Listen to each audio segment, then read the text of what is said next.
Now, what about budget airlines? People have been saying to me, surely the budget airline model is completely flawed in a world where energy is becoming more expensive.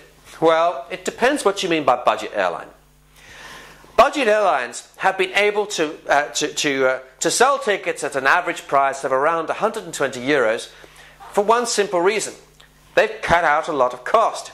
Now, even if oil prices were to go up to $200 and to stay there, they would not go out of business necessarily. Why? Because they will still be in competition with much more expensive airlines which have been selling the same seat, really, for the same kind of journey, for around $400, $500, $600 or more.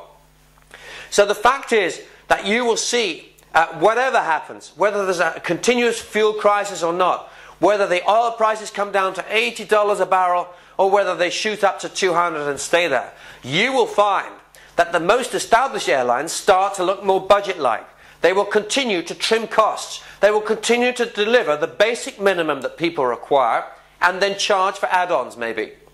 And you will find that the budget airlines, at the same time, having driven a whole load of their competitors out of the market into bankruptcy, will gradually drift their prices up to meet somewhere in the middle.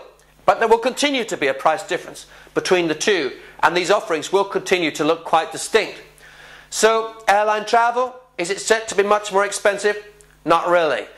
There are still efficiencies that can be made in all kinds of areas within the airline industry as a whole. And if you look at the average price paid by the average traveller from, let's say, Paris to Istanbul, you will find over the next 5 to 10 years that that price will continue to fall. As I say, mainly because the established airlines, which have been so incredibly inefficient in comparison, have started to clean up their act.